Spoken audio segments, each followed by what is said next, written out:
NTA International News. Islamic group offers special prayers for the success of President Buhari's administration and the country. Teen conference on capacity building held in Abuja. Nigerian youths urged to invest in their future to compete with counterparts in the world. Plus, Zambia opposition leader Halainde Hichilema and President Edgar Lungu in a tight election race characterized by political tensions. Good to have you join us for the news on NTA International. I am Lydia Bassi. Prayers have been offered for the success of President Muhammadu Buhari and the nation by Jibwis in Abuja. Abdullahi Suleiman Iyaji reports. The prayer session, according to the organizer of the event, Ahmed Shaibu, is coming at a time the country is faced with economic challenges and the need to bring together Islamic scholars to supplicate for solutions. When you have a leader that you pray for, God enriches wisdom and ability to lead well. What the president needs is prayers, not praises. You know, when you pray for your leaders, you are praying for yourself. So the best thing that we do is to pray for our leaders to guide them to the straight path for our country to progress to the rightful place in the community of nations. Before now, even to come to a gathering like this, one will have to be very, very careful because you don't know whether you will leave the place alive or not. Without peace, harmony, and tranquility, Nigeria cannot move forward. We have to be patient to move this country forward. The occasion, the organizer said, is also to mark President Muhammadu Buhari's 400 days in office. In Abuja, Abdullahi Suleiman Iyaji, NTA News. Nigerian youths have been challenged to invest in their future in order to be able to compete favorably with their counterparts in developed countries. This was the thrust of the Teens Career Conference organized by the Everlasting Arms Parish of the Redeemed Christian Church of God. Joseph Johnson reports. These teens, drawn from across the country and within the age bracket of 11 to 19, are some of the privileged ones the Redeemed Christian Church of God hopes to transform into responsible adults who will one day become leaders with Christian values and character. The Teens Career Conference, tagged "Your Life, Your Future, Not a Laughing Matter," provided the platform for interaction with the teenagers as speakers took turns to impress on them the importance of making the right choices in life. The difference between an extraordinary person and an ordinary person is the little extra. And in taking care of your future, it is you taking care of your own children. We need to have in this country projected people our youth can look up to. And that's the aim of this conference. The conference has been actually helpful. Inspired with sentiments of a new perspective to life and with the key to success handed to them, the coming years will show if these young ones actually imbibed the lessons learned here. Joseph Johnson, NTA News. The development of large hydro dams is described by sector participants as key to Nigeria's quest for quantum leap expected in electricity power generation and meeting other crucial sectoral needs of the nation. In this report, Hamza Musa Makarfi takes a look at the issues.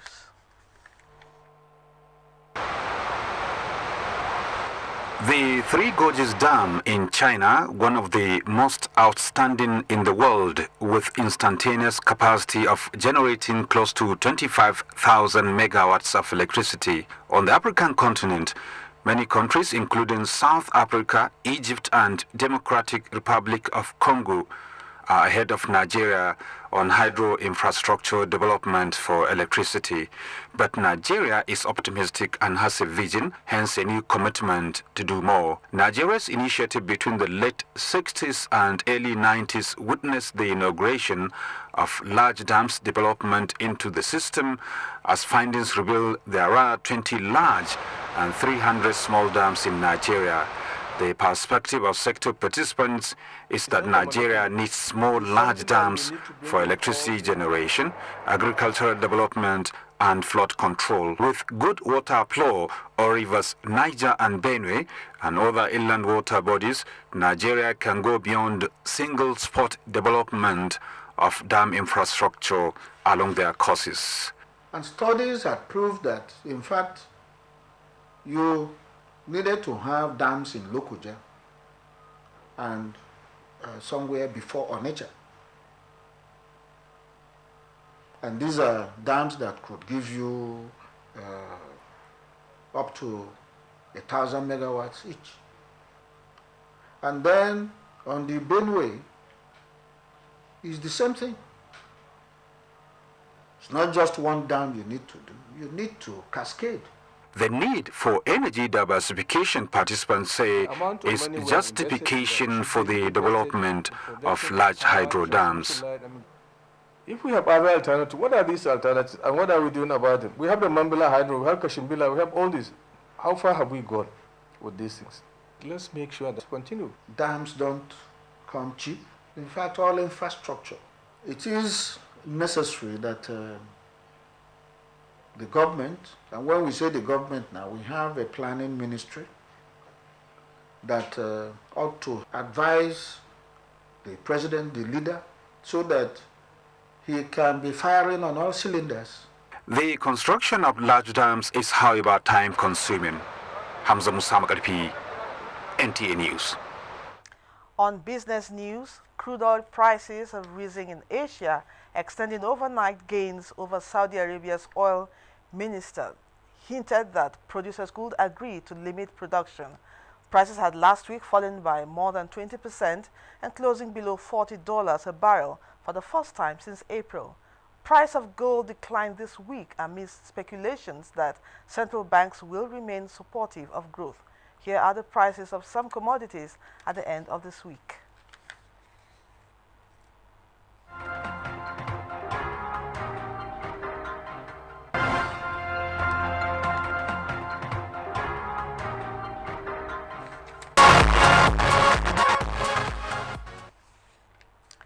Quarter Market in Niger State stands out as the only one of its kind in the north. It is a riverside market that serves over 100 communities who live along the channel of River Niger across 3 states. Hamis Orogo reports that this market is a live wire for thousands of families across the river channel and beyond. Quarter Market is unique. It is nowhere near formal human settlement. It is in the wilderness of Shiroro country, on the bank of an invasive river. This market is the outlet of over 100 communities who live along this channel of River Niger. The communities have no access road. For decades, the river is their highway. Every market day, over 70 boats arrive at the market with exclusive products from the riverine communities. Fish is a major product. On the other side of the river, hundreds of buyers, sellers, middlemen storm the market. This is a scenario where fish vendors swarm to catch up with the fish suppliers arriving from the riverine communities. Midday is the time when the big canoes arrive the market. And when they come, you can be amazed at their content. No small boats can carry the content they carry. And just wonder that it's just a wooden canoe. And just you can look at them now as they arrive. Inside them you will find cattle, you will find grains, you will find other livestock, and of course you will find fish. It is amazing to see cows and grains loaded to a canoe, covering distances of over 300 kilometers. Not only are fish and livestock the only product the communities bring to the market, wood too and grains. The whole section of the market is actually matched only in size by the fish section. Because the products are relatively cheaper here, people arrive the market from fantastic distances to buy fish and wood. When I was even from Suleja, I used to come here and buy fish very, very cheap. But as time goes on now, the fish that we used to buy at the rate of 1,200 here is now getting to 8,000. Now these people bring livestock, fish and wood to the market. I just wonder, what do they buy and take back home with?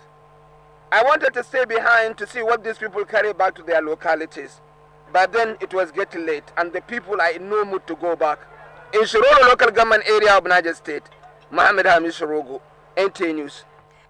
Hamis Rogo at the Quarter Market in Niger State. You're still watching news on NTA International. Coming ahead, 2016-2017 English Premier League season takes off in England as Rafael Nadal wins Rio men's doubles. Details of this and more shortly.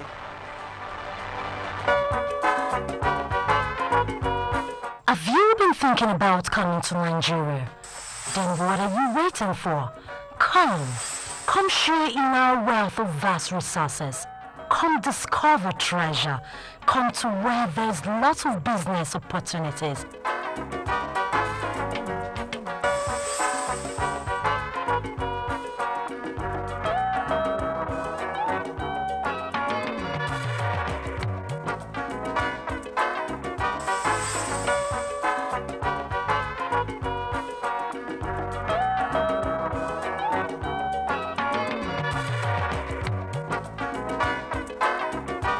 Come to Nigeria. Nigeria, my nation, my pride.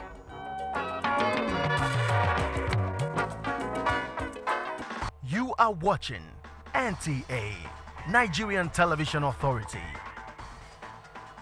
For more information and news updates, visit our website at www.nta.ng, or you can follow us on Twitter at NTA News Now, or you can like us on Facebook at NTA Network News. Stay connected on our YouTube channel at www.youtube.com/NTA News Online. Watch our live stream at www.nta.ng/live. NTA, you can't beat the rich.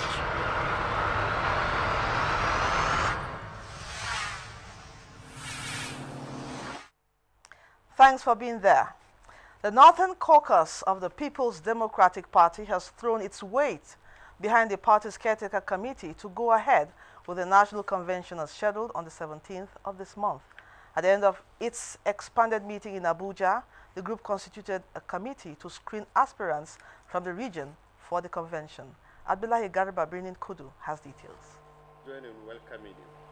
After a series of meetings at geopolitical level of the North, the expanded Northern Elders meeting ratified reports and set up a 9-member committee to screen aspirants. The committee being headed by former Deputy Senate President Ibrahim Nasir Mantu will submit its report a day before the Port Harcourt Convention. We shall use that report after our consideration as the plenary to guide our delegates not by way of imposition but by way of strategic guidelines. But it is now clear that the convention will, by the grace of God, inshallah, take place on the 17th and in Port Harcourt. Party leaders from the region described the meeting as encouraging. I'm glad to see that we are all ready to come back together and rebuild the party and move it forward. We move very united as one united North. It is expected that the Board of Trustees of the PDP will make its position known on the current reconciliation move with the factional chairman Ali Mahdi Sharif when it received report from Professor Jerry Ghana Reconciliation Committee.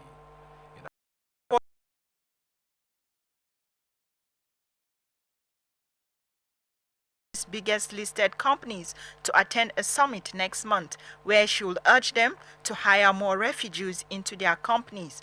More than 1 million migrants entered Germany last year alone, and the government wants to get jobs for as many as possible. In the meantime, the Foreign Minister of Afghanistan said that the 5 Pakistanis and Russian who were captured by the Afghan Taliban after their government helicopter crashed in eastern Afghanistan have been released. Muplang Dakok, NTA News. For stories that made headlines in the outgoing week, let's join Justin Bem Uni.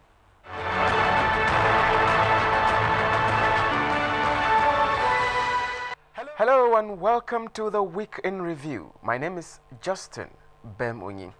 I'm pleased to have you join us.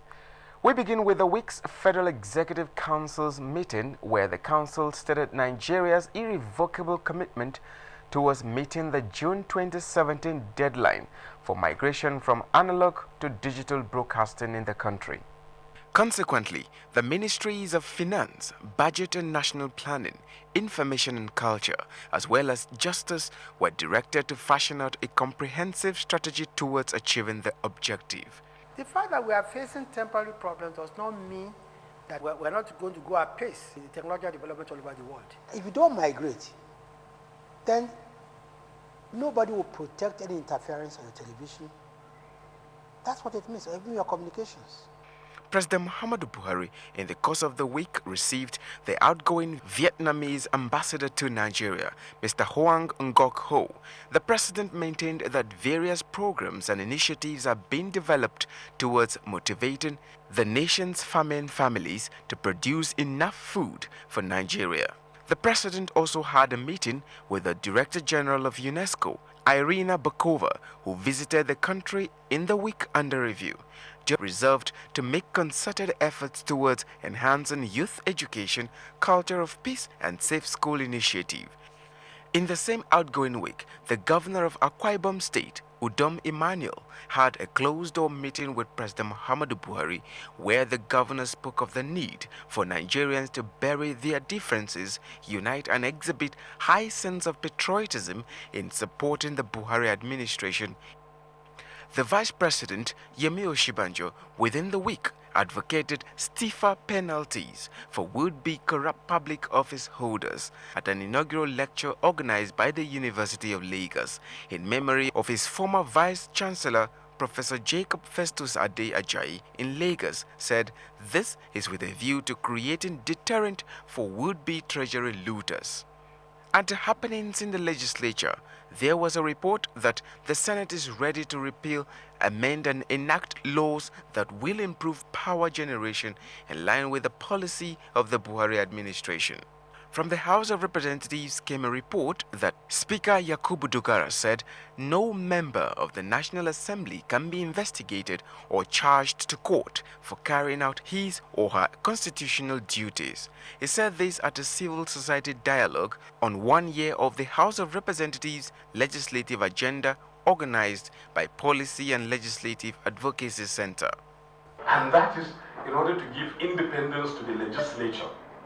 If the legislature is not independent, we can't do anything. If whatever you say on the floor or before your committee or whatever you communicate is subject to litigation, then all the members will be in court. Away from the legislature to economic matters, in the week under review, we told you that the federal government inaugurated a committee to review and update the existing tax policy document, which was promulgated in 2012.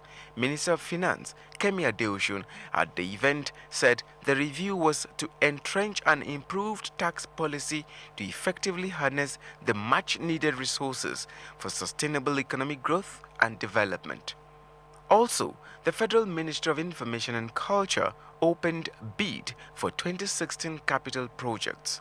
The ceremony was presided over by the Permanent Secretary in the Ministry, Mr. Ayotunde Adeshuba. In the same week, the Nigeria Television Authority was commended for the professional manner in which it propagates the policies and programs of the federal government. Secretary to the Government of the Federation, Babachir David Lowell, gave the commendation when he granted audience to the management of NTA, led by the Director General of the authority, Malam Yakubu Ibn Muhammad. From the health sector came a report that the federal government stressed the need to increase Nigerians' contraceptive prevalence rate from 15.1% to 35% by 2018, as plans are underway to make family planning a national policy.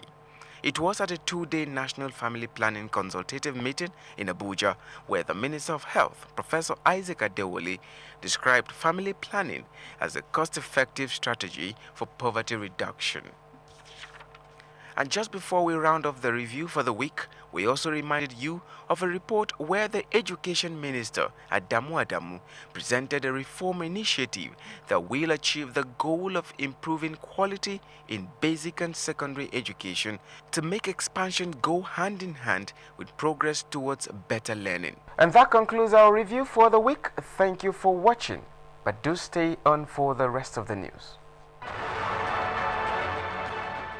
Thanks, Justin. Now to security matters. The 2016 Warrant Officers and Senior Non-Commissioned Officers competitions to prepare them for combat efficiency has ended with a challenge to participants to continue to maintain all year-round fitness. Defense correspondent Mohammed Abdul Qadir reports. The four-day competition designed to equip participants with modern warfare techniques and tactics had 2 master warrant officers, 23 warrant officers, and 65 senior non-commissioned officers. The training competition keenly competed for by teams Alpha, Charlie, and Bravo featured 3.2-kilometer run, day and night navigation to locate troops and targets in the field of combat, as well as weapon handling and drills. Special guest, Chief of Standard and Evaluation, Army Headquarters, and Commander Garrison put the benefits of the competition in perspective. To have an army that can respond professionally anytime the clarion calls. We had the point-to-point map reading exercise, which makes the soldier to be able to fight his own position anywhere he's dropped. It was Bravo for Team Bravo for winning the overall scores to emerge first position. No doubt, participants have demonstrated skills, stamina, and strength to maneuver difficult terrains when deployed to the theater of combat. In Abuja, Muhammad